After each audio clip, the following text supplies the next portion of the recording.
50,000 கோடி பிசினஸ் நடக்க போகுதுன்னா யாருக்கு தான் ஆசை வராது? காட்டுக்குள்ளதான் வாழ்க்கை முறை இருக்கு, வாழ்க்கை முறைக்குள்ள காடு இல்ல சார். நீ இன்னொன்னு அழிச்சிட்டு இன்னொரு உலகத்தை உருவாக்க முடியாது.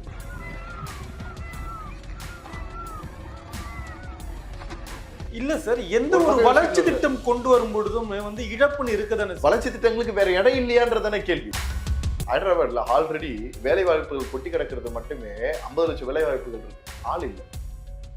ஹைதராபாத்ல 35 டிகிரி செல்சியஸ், இந்த காடு மட்டும் 5 டிகிரி செல்சியஸை குறைச்சி அந்த ஊரை பாதுகாத்து ஒரு சோசியல் ஒர்க்கரும் ஒரு சோசியல் ஆக்டிவிஸ்டும் பண்ண வேண்டியதை இன்னைக்கு இருக்கக்கூடிய யங் ஸ்டூடெண்ட்ஸ் பண்றாங்கன்னா பெரிய சல்யூட் தான். ஸ்டூடெண்ட்டுக்கு அந்த இடத்துக்கு என்ன சம்மந்தம் இருக்குன்னு நினைக்கிறீங்க? அவங்க அங்க படிச்சாங்க, 4 வருஷத்துல படிப்பு முடிச்சுட்டு போயிட்டு இருக்கலாமே. அப்ப ஏன் அங்க நின்று கேட்கறான்? சல்மான் கான் மானோட வேட்டையாடுற விஷயத்துக்காக எவ்வளவு பெரிய பிரச்சனை அனுபவிச்சாருன்னு தெரியும். அந்த மான்களோட கதறுகள் உங்களோட மனசுல ஒலிக்கல. காடு அந்த ஸ்டேட்டுக்கான சொத்து இல்லை, நல்லா தெரிஞ்சுக்கோங்க. இந்த காடு இந்த நாட்டிற்கான சொத்து. இப்ப வந்திருக்கக்கூடிய ஆர்டர் படி ஒரு மரத்தையும் இப்போதைக்கு வெட்டக்கூடாது, இதோட கேஸ் போகணும், ரிப்போர்ட் கொடுக்கணும். இந்த ரிப்போர்ட்லாம் நாங்க பார்ப்போம், சொன்னதுக்கு அப்புறமா தான் அது என்ன ஏதுன்ட்டு. இதை கேட்கும் போது சந்தோஷமா இருக்கு, ஆனா ஃபைனல் வரைக்கும் இப்படியே போகுதா?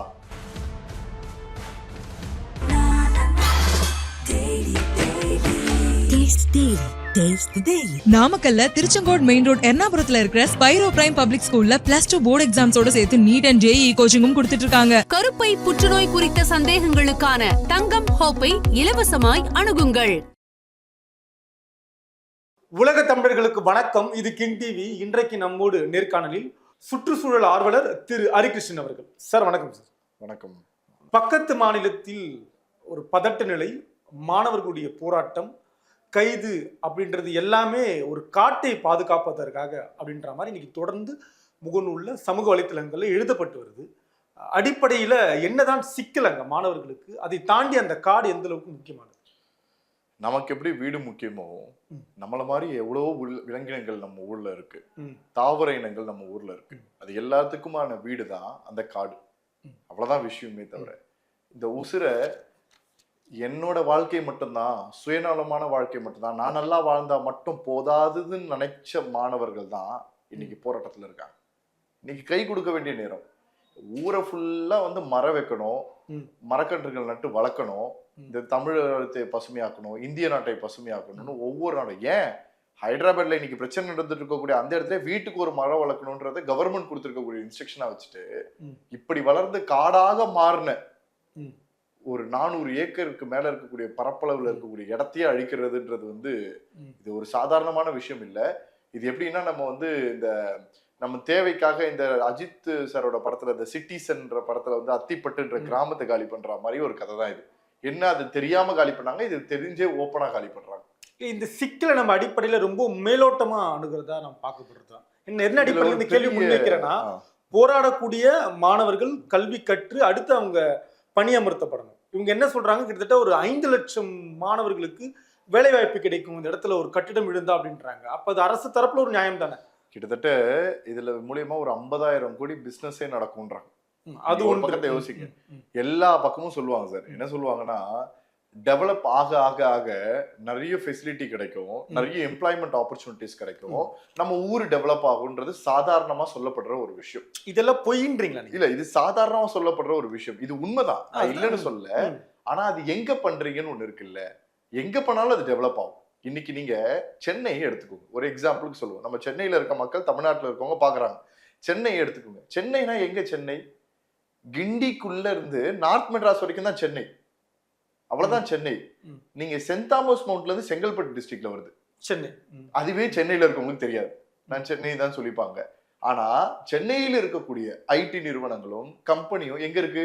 சிறுசேரியில இருக்கு. சென்னையை சுற்றி சென்னையை தாண்டி புறநகர்ல இருந்து ஒரு 40-50 கிலோமீட்டர் தாண்டி புறநகர் சென்னையில இருக்கு. அதுவும் இப்பதான் அது புறநகர் சென்னை, முன்னாடியே சென்னையும் கிடையாது இல்லையா? அது உருவாக்கும் போது அப்படி கிடையாது.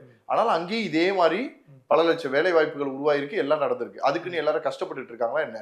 யார் யாரெல்லாம் அந்த வேலை முக்கியம், அங்க வேலை தேவையோ அவங்க அங்க இருந்துட்டு அந்த வேலையை பார்த்துட்டு இருக்காங்க. சிட்டிக்குள்ள இருக்கக்கூடியவங்க சிட்டிக்கான வேலையை பார்த்துட்டு இருக்காங்க. இதனால எந்த ஒரு கனெக்ஷனுமே கிடையாது ஒரு பொருளாதாரத்துல இழப்பை சந்திப்போம் அப்படின்றதுல. ரெண்டாவது ஒரு விஷயம், ஒரு காட்டை அழிச்சுதான் பண்ணணும்னு அவசியம் இல்லை. நீங்க இன்னைக்கு கருவேல மலைகளாக சூழ்ந்து இருக்கக்கூடிய இடங்கள் எவ்வளவோ இருக்கு, ஏன் அதை அழிக்க வேண்டியது தானே? அதை காலி பண்ண வேண்டியது தானே? அந்த இடத்துல இடங்கள் கட்ட வேண்டியது தானே, அந்த இடத்துல கட்டிடங்களை உருவாக்க வேண்டியது தானே, அந்த இடத்துல ஹைடெக் சிட்டியை கொண்டு வர வேண்டியது தானே. இன்னைக்கு எல்லா இடத்துலயுமே நெரிசல் இருக்கு சார். இன்னைக்கு இந்தியாவில் இருக்கக்கூடிய ஸ்டேட்லயே ஹைதராபாத்ல தான் உங்களுக்கு மிகப்பெரிய நிறுவனங்கள், நம்ம கூகுள் வரைக்கும் அங்கதான் கிடக்குது, இல்லன்னு நீங்க சொல்ல முடியாது. எல்லாமே வந்து இன்னும் ஏன் நீங்க ஆசைப்படுறீங்கன்னு நான் கேட்கிறேன் சார். இல்ல இது ஒரு அரசுடைய கொள்கையால சார். எப்படி நீங்க பார்க்க முடியும்? இப்ப ஒரு 1974-84 டைம்ல இருந்தே பாத்தீங்கன்னா இந்த பிரச்சனைகள் எல்லாம் போயிட்டு இருந்து. அப்போ வந்து ஒரு நிறுவனங்களுக்கு இது முன்னாடியே கொடுத்துட்டாங்க. கொடுத்த நிறுவனம் வந்து பாத்தீங்கன்னா அது சரியா அப்படியே விட்டுட்டாங்க. அதுக்கப்புறம் ஆட்சியும் மாறிச்சு, அடுத்தடுத்த ஸ்டேட் மாற இவர்கள் அதுல இருந்து தோய்விழுந்து வெளியில போயிட்டாங்க, அவ்வளவுதான்.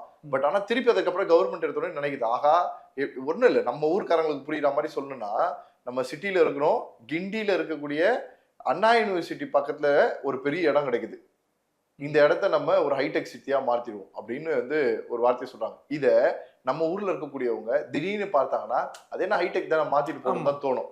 ஆனா இதே நீங்க ஒரு 15 வருஷத்துக்கு முன்னாடி நம்ம இந்த சூர்யா சாரோட ஒரு படம் வந்துச்சு பாத்தீங்களா, அந்த போதி தர்மன் கேரக்டர் வர 7ஆம் அறிவு ஒரு படம் வந்துச்சு. அந்த 7ஆம் அறிவு படத்துல ஒரு சீன்ல அண்ணா யூனிவர்சிட்டிக்குள்ள இப்படி ஒரு இடம் இருக்கா அப்படின்றத சொல்லும் போது, அண்ணா யூனிவர்சிட்டிக்குள்ள இப்படி ஒரு இடம் இருக்குன்றது சென்னையில இருக்கவங்களுக்கு தெரியும். காடு மாதிரி இருக்கு, அதுக்குள்ள இவ்வளவு ஃபெசிலிட்டி பண்ண முடியும், காட்டை அழிக்காம நிறைய விஷயத்த உருவாக்கி இருக்காங்க. இன்னும் இது வந்து அண்ணா யூனிவர்சிட்டி வெளியில தெரிஞ்சது. நிறைய பேருக்கு தெரியாதது, நம் தமிழ்நாட்டுல சென்னையில இருக்கக்கூடிய ஐஐடி மெட்ராஸ் கிட்டத்தட்ட 676 ஏக்கருக்கு மேல இருக்கக்கூடிய பகுதி காடாகத்தான் இன்னும் இருக்கு. காட்டுக்குள்ளதான் வாழ்க்கை முறை இருக்கு, வாழ்க்கை முறைக்குள்ள காடு இல்ல சார். நீ இன்னொன்னத்தை அழிச்சிட்டு இன்னொரு உலகத்தை உருவாக்க முடியாது. இப்ப கூட பாருங்க, ஐஐடியில எங்களுக்கு ஒரு மெயில் வந்துச்சு, ரீசெண்டா ஒரு மெயில் வந்துச்சு, 20 கிலோமீட்டர் ஸ்பீடுக்கு மேல அங்க வண்டி ஓட்டக்கூடாது. உள்ள ஐஐடி உள்ள இருக்கக்கூடிய கேம்பஸ்ல நீங்க 20 கிலோமீட்டர் ஓட்ட முடியாது. ஐஐடி கேம்பஸ்குள்ள என்ட்ரு ஆறவங்க நம்ம சென்னையில இருக்கிறோமான்றதை யோசிச்சு பார்ப்பாங்க. ஐஐடிக்குள்ள என்ட்ரு ஆகிற ஒவ்வொரு மனிதர்களுமே இது உண்மையிலேயே சென்னை தானா அப்படின்னு வியக்க வைக்க அளவுக்கு அவங்களுக்கு இருக்கும். 20 கிலோமீட்டருக்கு உள்ள ஓட்டக்கூடாது. ஏன் தெரியுமா?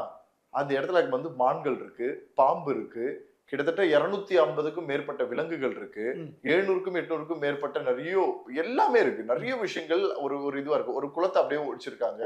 எல்லாமே அங்க வந்து எந்த ஒரு இடத்தையுமே டிஸ்டர்ப் பண்ணாம இருக்கு. அவ்வளவு குரங்குகள் இருக்கு. நீ 20 கிலோமீட்டர் ஸ்பீட்ல போ, அதுக்கும் ஆக்சிடென்ட் ஆகாது, உனக்கும் எந்த பிரச்சனையும் வராது, பத்திரமா போகணுன்றது அது ஒரு நிழல். இதுல ரீசெண்டா வந்து பாத்தீங்கன்னா ஒரு இன்ஃபர்மேஷன் வந்து வந்திருந்தது. யாரோ ஒருத்தர் வேகமா வந்ததுனால அங்க இருக்கக்கூடிய மானை வந்து இடிச்சிடுறாரு அப்படின்னு சொல்லி ஒரு இன்ஃபர்மேஷன் மெயில்ல வருது. அதை உடனே என்ன பண்றாங்க, சீஸ் பண்ணிட்டு அந்த வண்டியையும் சீஸ் பண்ணி அவரை ஃபாரஸ்ட் டிபார்ட்மெண்ட்ல வைல்ட் லைஃப் ஆக்ட்ல கேஸை ஃபைல் பண்ணி அந்த வண்டியை சீஸ் பண்ணி இது பண்ணி அவருக்கும் ஃபைன் பண்ணி அந்த கவர்மெண்ட் கேஸாவே ரிஜிஸ்டர் பண்ணி விட்டாங்க. பண்ணிட்டு அடுத்த நாள் ஐஐடியோட டைரக்டர் மத்தியானம் 12 மணிலேருந்து 2 மணி, உச்சி வெயில்ல 12 மணிலேருந்து 2 மணில ஜங்ஷன் வாசல்ல நின்றுகிட்டு, இது நம்மளோட கேம்பஸ், இது வந்து நம்மளோட கேம்பஸ்னா நம்ம வர்றதுக்கு முன்னாடி இது இங்க வாழ்ந்த விலங்குகளோட கேம்பஸ், அதோட இடத்துல தான் நாம வாழ்றோம், நம்ம இடத்துல அது வாழல அப்படின்ற ஒரு ஸ்டேட்மெண்ட்டை வெளிப்படையா சொல்ற. எவ்வளவு பெரிய வார்த்தைன்னு யோசிச்சு பாருங்க.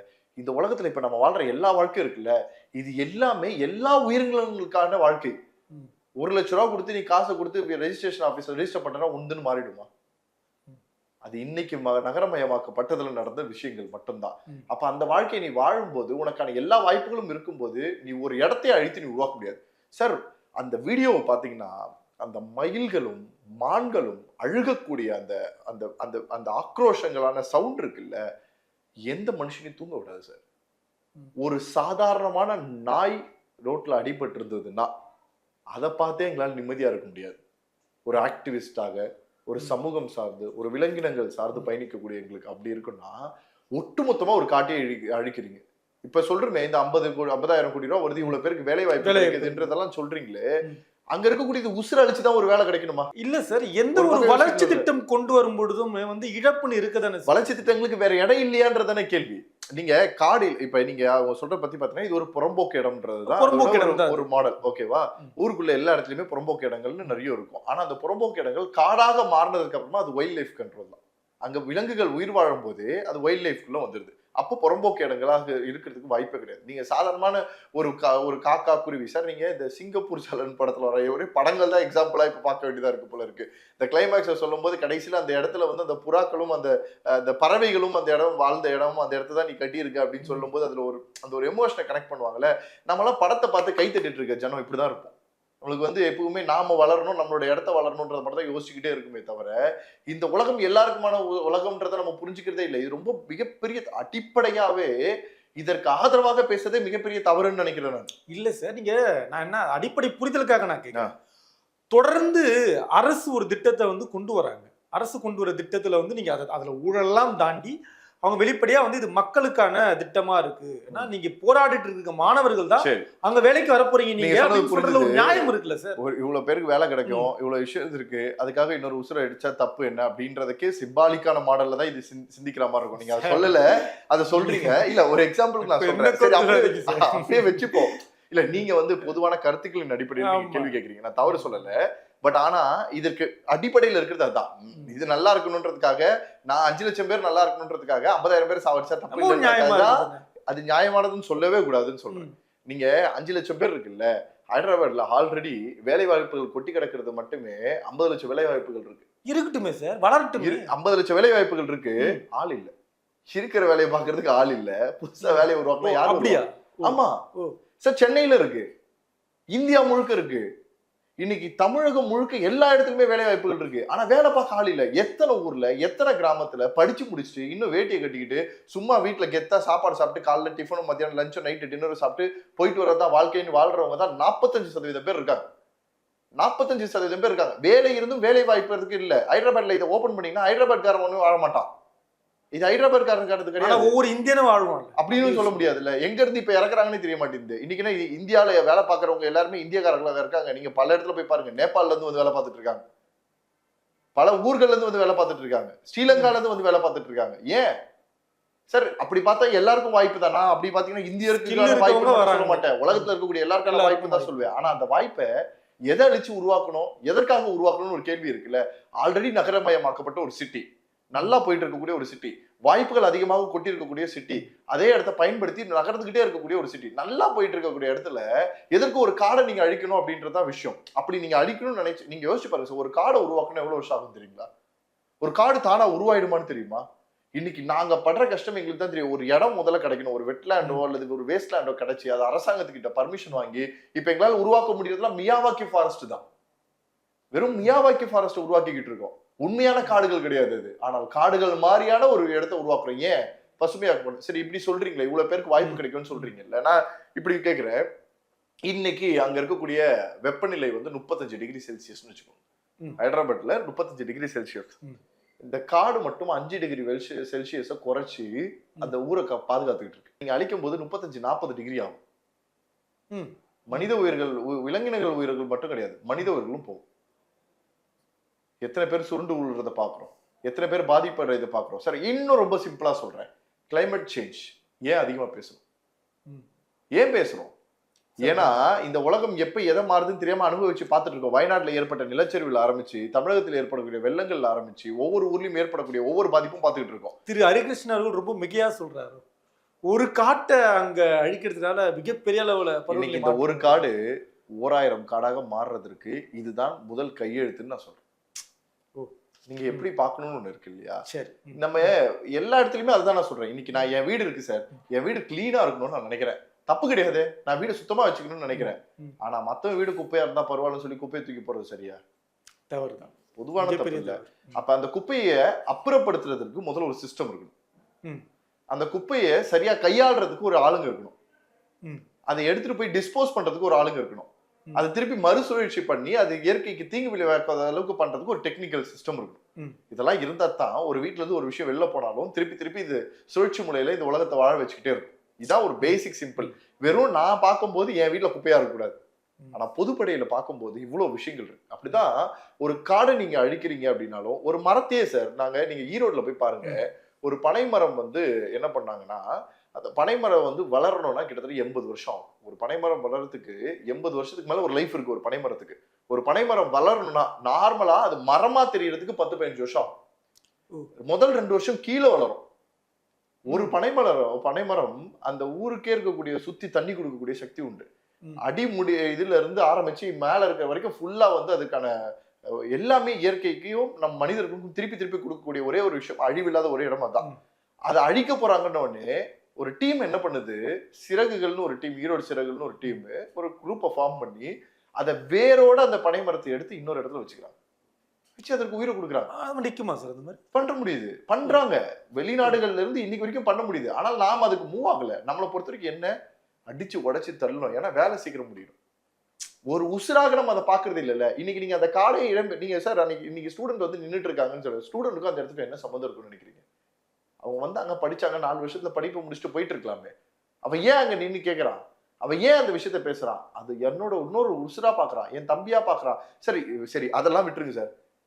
மயில் வந்து நம்முடைய தேசிய பறவை இல்லையா?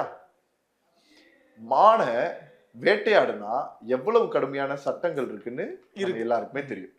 விலங்கினங்கள் ஒவ்வொன்றுத்துக்கும் நம்ம எப்படி வச்சிருக்கோன்றது தெரியும். அதுல குறிப்பா இந்த மயிலும் மான்லாம் ரொம்ப முக்கியமான ஒரு இடம். மயில கண்ணு முன்னாடியே அழியறத அரசாங்கமே படிச்சுன்னா அப்ப சட்டம் யார் கையில எடுத்து செயல்படுறா? இது சரியான முன்னுதாரணமா இருக்கும்னு நினைக்கிறீங்களா? நாளைக்கு ஒருத்தன் வருவான், அதே மயில அடிச்சு சாப்பிடுவான், கேட்டா கவர்மெண்ட் இடம் வேணுன்றதுக்காக பண்ணும்போது என் ஏரியால வந்து நின்ன மயில நான் எடுத்து சட்டம் என்ன தப்புன்னு கேள்வி கேட்பானா? கேட்க மாட்டாங்க. அதையே வந்து கோர்ட்ல ஒரு வாதாடுறதுக்கு பயன்படுத்துவானா? மாட்டாங்களா? சல்மான் கான் மானோட வேட்டையாடுற விஷயத்துக்காக எவ்வளவு பெரிய பிரச்சனை அனுபவிச்சாருன்னு தெரியும்.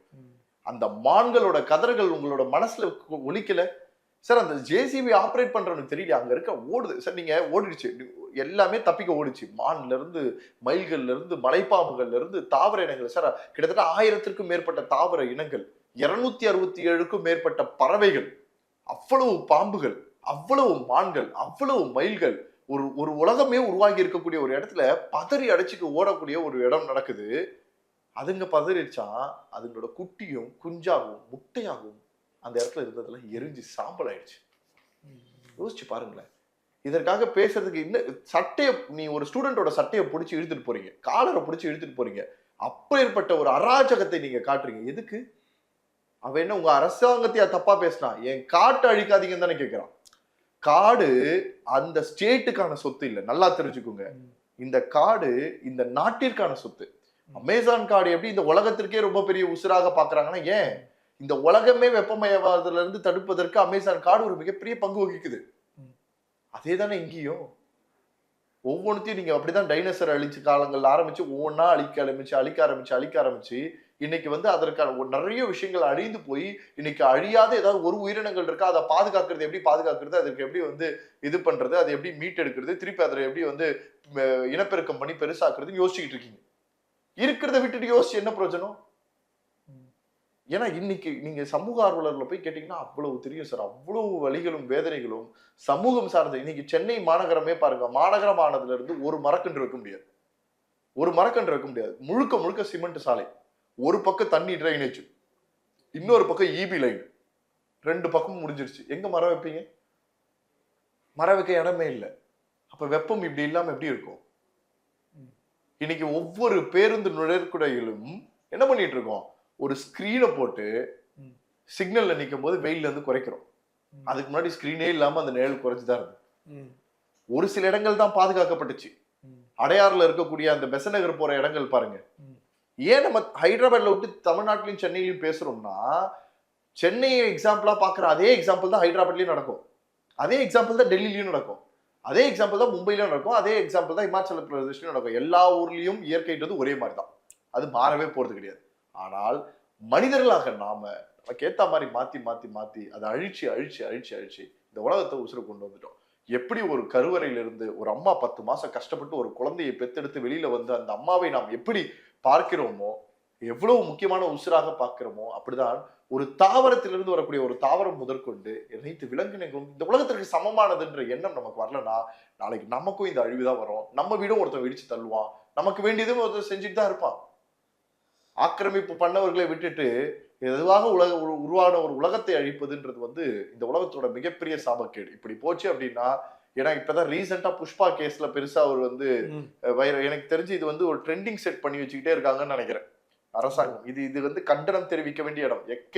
தமிழ்நாடு தன்னார்வலர்கள் சார்பாக நான் கண்டனம் தெரிவிக்கிறேன். என்னுடைய 10,000 தன்னார்வலர்களும் தமிழ்நாடு சார்பாக நாங்கள் அந்த ப்ரொட்டஸ்டுக்கு ஆதரவு தெரிவிக்கிறோம். என்ன வேணா நடக்கட்டும், நாங்க ஆதரவு தெரிவிக்கிறோம்.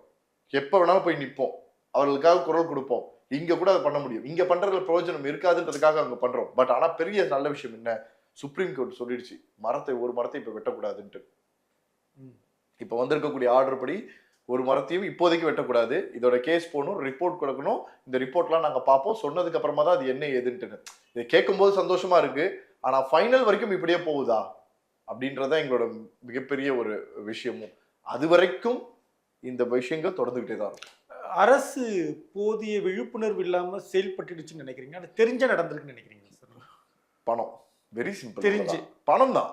50,000 கோடி பிசினஸ் நடக்க போகுதுன்னா யாருக்கு தான் ஆசை வராது? இப்ப நீங்க சொன்னீங்க இல்லையா, ஊழல் பண்றாங்க பண்ணல, ரெண்டாவது விஷயம் 50,000 கோடி ரூபாய்க்கு ஒரு விஷயம் நடக்குது, இத்தனை பேருக்கு வாய்ப்பு கிடைக்கும் போது எல்லா திட்டத்திலையும் இது தானே சார் சொல்றீங்க. அதுல யார் போய் உட்காடுறாங்க? ஏன் வீட்டு அக்காவோ தங்கச்சியோ பக்கத்துல இருக்கவங்களும் போய் உட்காந்து வேலை பார்க்கலையே? யார் வேலை பார்க்கறா? உண்மையிலேயே வேலை பார்க்கறாங்களா? உண்மையிலேயே அப்படி ஒண்ணு உருவாக்கி இருக்கீங்களா? அப்படி உண்மையிலேயே கோடிக்கணக்கில் வருதான்னு பார்த்தா இல்ல. ஆனால் அங்க இப்போ நிறுவனமாக வந்தவங்க மட்டும் பெரிய பணக்காரங்களா வளர்ந்துகிட்டே இருக்காங்க இல்லையா? ஒரு ஏக்கருக்கு இவ்வளவு அமௌண்ட்னு ஃபிக்ஸ் பண்ணிருக்காங்க. கிட்டத்தட்ட 15,000 கோடி ரூபாய் அந்த 400 ஏக்கர்ல மட்டுமே கிடைக்குமா அரசாங்கத்துக்கு? 15,000 கோடி வருமானம். ஒரே இடத்துல 15,000 கோடி வருமானம் வருதுன்னா கவர்மெண்ட் வேணாம்னுமா? ஏன்னா இது கவர்மெண்ட் சம்பாதிச்ச சொத்து இல்லை. இதே நீங்க சம்பாதிச்சிருந்தீங்கன்னா, நீங்க கஷ்டப்பட்டு உழைச்சிருந்தீங்கன்னா, அது 10,000 ரூபாய்க்கு விலை போகிறதா இருந்தா கூட அதை விற்கிறதுக்கு அவ்வளவு மனசுக்குள்ள சங்கடமும் கஷ்டமும் இருக்கும். அரசாங்கத்துக்கு அது புறம்போக்கு இடம் தானே, யார் பேரையும் இல்லாத ஒரு பொதுவான இடம் தானே அப்படின்ற நினைப்பு தான். இந்த மாணவர்களுடைய போராட்டம் என்பது தன்னெழுச்சியான போராட்டம்னா இதற்கு பின்புலத்துல வேற ஏதாவது அரசியல் ஒருத்தரும் இருக்கிறதுக்கு சான்சஸே இல்லை. இந்த மாதிரியான விஷயங்கள்ல அரசியல் ஒண்ணு இல்லாம இருக்கும், எப்பவுமே இருக்கும். ஏன்னா இல்ல இயல்பாக ஆளுங்கட்சிக்கு எதிராக எதிர்கட்சி இருப்பாங்க. ஆனா இயற்கை சார்ந்து இருக்கக்கூடிய விஷயங்கள்ல எதிர்கட்சி சார்ந்து எந்த விஷயமும் வர முடியாது. நீங்க படிக்கிற பசங்களை எடுத்துக்கோங்க, எல்லா இடத்துலயும் படிக்கிற பசங்க ப்ரொடெஸ்ட் இறங்க மாட்டாங்க. இல்ல பல இடங்களை ட்ரிகர் பண்றாங்க இல்லையா? இருக்கு. ஆனா அது 3 இடத்துல நீங்க வந்து விளக்குல பார்க்கலாம். நீங்க எங்க பார்க்கலாம்னா, ஈழத்தமிழர்கள் பிரச்சனை நம்ம ஈழத்தமிழர்களுக்கு இலங்கையில நடக்கும்போது 15-13 வருஷத்துக்கு முன்னாடி 2012-13 வருஷம் ஒவ்வொரு மாணவர்களும் தானா வெளில வந்தாங்க. சரி, ஜல்லிக்கட்டுல தானா வெளில வந்தாங்க 2017 இல்லையா? அந்த தமிழர்கள் பிரச்சனையில வெளியில வந்த யாரும் தன்னை அடையாளப்படுத்திட்டு இன்னைக்கு முன்னாடி வந்து உட்காரல. அவங்க வேலையை அந்த பிரச்சனைக்காக குரல் கொடுத்துட்டு அவங்க வேலையை பார்க்க போயிட்டாங்களா? அதே மாதிரிதான் ஜல்லிக்கட்டுலயும் வந்து நின்னவங்க யாரும் தன்னை நான் தான் வந்து அந்த இடத்தோட ஹீரோன்னு யாரையும் சொல்லிக்கல. அங்க எல்லாரும் தான் ஹீரோ அப்படின்னு சொல்லிட்டு வந்து நின்னாங்களா? அதே மாதிரிதான் இந்த பிரச்சனை. இந்த மாதிரியான பிரச்சனைகளுக்கு அவர்களுடைய அடையாளம் அவர்களுக்கு முக்கியம் இல்லை, யாருடைய விஷயங்களும் அவர்களுக்கு முக்கியம் இல்லை. எதற்காக நிக்கிறோம்னு நிப்பாங்க. அதற்கான விஷயம் நடந்துச்சுன்னா படிக்கிற வேலையை பார்ப்பாங்க, படிக்கிற வேலையில போய் நின்றுடுவாங்க. இது எப்படின்னா, இந்த கொல்கத்தாவோட கேஸ்ல வந்து நம்ம அந்த டாக்டருக்கு நடந்ததுக்காக அத்தனை விஷயங்கள் நடந்தது, அது நம்ம எதிர்கட்சியின் பின்புலம் நம்ம சொல்லிட முடியுமா? டாக்டருக்கான குரல், அது இயற்கை ஆர்வலர்களுக்கான குரல். எனக்கு ரொம்ப சந்தோஷமா இருக்கு, ஒரு சோசியல் ஒர்க்கரும் ஒரு சோசியல் ஆக்டிவிஸ்டும் பண்ண வேண்டியதை இன்னைக்கு இருக்கக்கூடிய யங் ஸ்டூடெண்ட்ஸ் பண்றாங்கன்னா பெரிய சல்யூட் தான் கொடுக்கும்.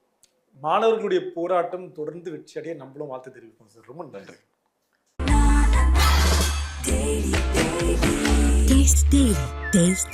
நாமக்கல்ல திருச்செங்கோடு மெயின் ரோட் எர்ணாபுரத்துல இருக்கிற ஸ்பைரோ பிரைம் பப்ளிக் ஸ்கூல்ல +2 போர்டு எக்ஸாம்ஸோட சேர்த்து நீட் அண்ட் JEE கோச்சிங்கும் கொடுத்துட்டு இருக்காங்க. கருப்பை புற்றுநோய் குறித்த சந்தேகங்களுக்கான தங்கம் ஹோப்பை இலவசமாய் அணுகுங்கள்.